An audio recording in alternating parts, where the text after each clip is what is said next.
हैं, कल्चर की बात करते हैं तो कल्चर का मतलब कपड़े पहनना, कल्चर का मतलब नाच गाना, कल्चर का मतलब गहना, यहां तक हम लोग बात करते हैं।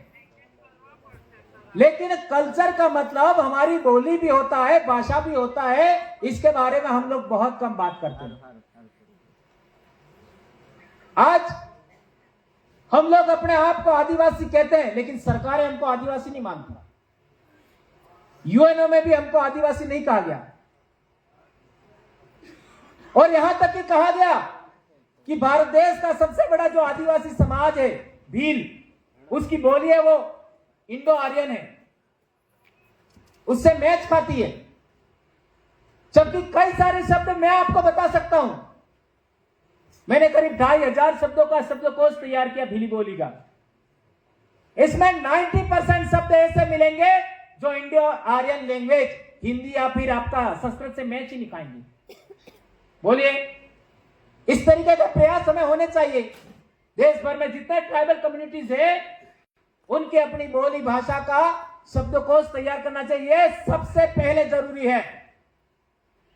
अन्यथा एक दिन आएगा जो इमिग्रेंट्स पीपल है, जैसे हमारे किन्नौर के भाई बता रहे थे, जो बाहर से आए हैं वो यहाँ के आदिवासी हो जाएंगे और हम लोग लैंडलेस, होमलैंडलेस हो जाएंगे, हम इमिग्रेंट्स हो जाएंगे।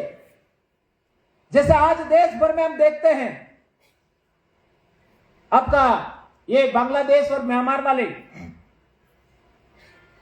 वो समाज है, कौन सा, क्या नाम है, रोहिंग्या, जो स्टेटलेस समाज है। आज की तारीख में कोई भी देश उनको एक्सेप्ट करने के लिए तैयार नहीं है कि वो यहां के हैं। यह हालात आने वाले समय में हमारे समाज के बन सकते हैं। आज गुजरात में दुनिया भर के प्रोजेक्ट बन रहे हैं। मध्य प्रदेश में तो एक समस्या सुलटेनिंग दूसरी आ जाती है, जमीन संबंधी। यही हालात महाराष्ट्र के हैं। छत्तीसगढ़ और झारखंड की तो बात ही छोड़ दें, पूरा देश जानता है महिलाओं के साथ में क्या व्यवहार होता है, आदमियों के साथ क्या व्यवहार होता है। दिन रात झूठे आरोप लगा करके लोग इंडिजिनस पीपल के साथ किस तरीके का व्यवहार कर रहे हैं हम सब जानते हैं। लेकिन हम समाज सेवा के नाम पर बात करने वाले लोग संगठित नहीं हो रहे हैं। ये बात हमें स्वीकार करनी होगी, और स्वीकार करने के बाद किस तरीके से हम लोग संगठित हों, इस विषय पर बात करना चाहिए।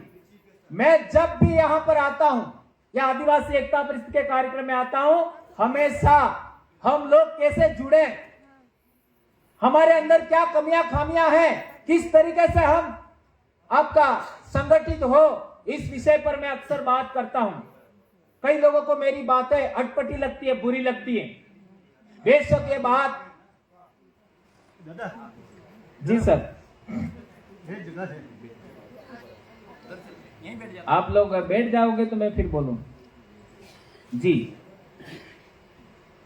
तो मैं बता रहा था कि हम लोग जल जंगल जमीन की बात करते हैं, समाज की एट्रोसिटी के विरोध में संगठित होने की बात करते हैं, लेकिन वो केवल मंच तक,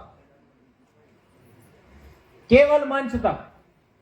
फिर व्यवहार में हम लोग इस तरीके का काम नहीं करते हैं, यह दिख रहा है।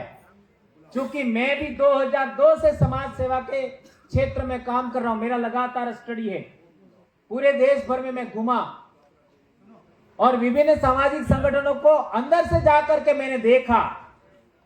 लेकिन जो अपने आप को मंच पर बड़ी बड़ी बातें करते हैं, अंततः राजनीति के आगे जा करके झुक जाते हैं, सलाम करते हैं। यहां तक कि ऐसा मैं कहना चाहूंगा, बड़ा कड़ा शब्द पूंछ हिलाते हैं। थोड़ा ज्यादा तो नहीं हो गया? यही सच है। सच बोलना जरूरी है और सच स्वीकार करना सबसे पहले जरूरी है। सच स्वीकार करोगे तो समस्या का समाधान होगा। इसलिए मेरा कहना है आप लोग सभी भाइयों से, बहनों से, कि हम लोग सबसे पहले समाज सेवी बनने के लिए सच को स्वीकार करें, सच बोलना सीखें और सच समझना सीखें। और अपने में भी कोई कमी खामी है तो तो उसका परिवर्तन करने के लिए अपने आप को तैयार करें।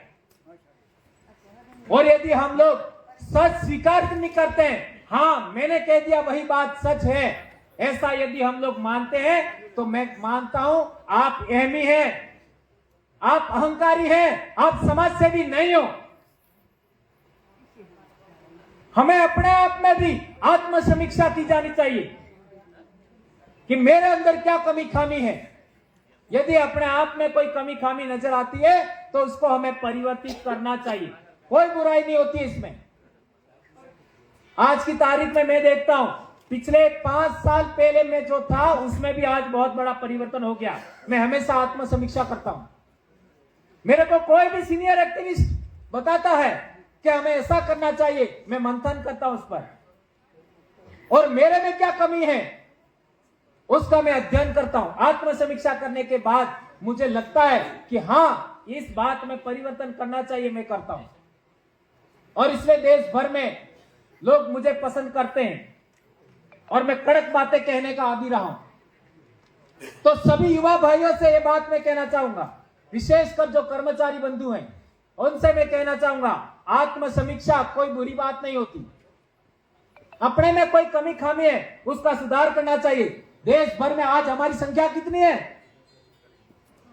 आदिवासी लोगों की संख्या बहुत ज्यादा है, लेकिन उनका कल्चर छोड़ दिया, बोली भाषा छोड़ दिया और दूसरे समाजों की ओर बढ़ गए, धर्म की ओर बढ़ गए, दूसरे जाति व्यवस्था की ओर बढ़ गए, वर्ण व्यवस्था की ओर बढ़ गए, इसलिए वे आदिवासी ना रहे। आज की तारीख में हम लोग